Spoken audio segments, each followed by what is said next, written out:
Asia cup ঘিরে বিতর্ক যেন থামছেই না। মাঠে খেলা শেষে বিজয়ের উল্লাসে মুখর হয়েছিল ভারত, কিন্তু ট্রফি ছুঁয়ে দেখা হয়নি ম্যান ইন ব্লুদের। এক অনুচ্চারিত প্রতীকী যুদ্ধে দুবাইয়ে এসিসি দপ্তরে বন্দী মহাদেশীয় শ্রেষ্ঠত্বের সেই রাজমুকুট। এই ট্রফি যেন ভারত ও পাকিস্তানের মধ্যকার অনন্ত টানাপোড়েনের নীরব সাক্ষীও। অবশ্য শিরোপা বুঝে না পাওয়ায় ভিন্ন পথে হাঁটতে যাচ্ছেন বিসিসিআই কর্তারা। এবার ট্রফি বিতর্কে আইসিসি পরিচালকদের পদ হারাতে পারেন মহসিন নাকভি। মূলত এসিসি ও পিসিবি সভাপতি নাকভির হাত থেকে ট্রফি না নেওয়ার ব্যাপারে অটল টিম ইন্ডিয়া। অন্যদিকে পাকিস্তানের মন্ত্রীও নিজের সিদ্ধান্তে অনড়। আর ভারতকে ট্রফি হস্তান্তরে নাকভি কোনো উদ্যোগ না নেওয়ায় ক্ষুব্ধ ভারত। আগামী নভেম্বরে এসিসি বৈঠকে এ নিয়ে নাকভির বিরুদ্ধে সুর চড়াতে পারেন বিসিসিআই কর্তারা।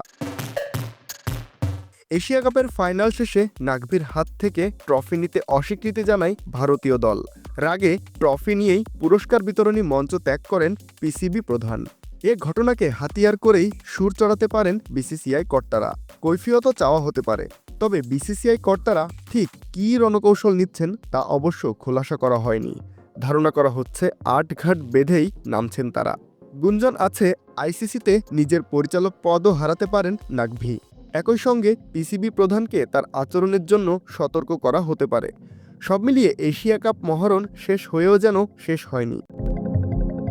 এই ট্রফি বিতর্ক শেষমেশ কোন দিকে মোড় নেয় সেটাই দেখার অপেক্ষায় ক্রিকেট বিশ্ব।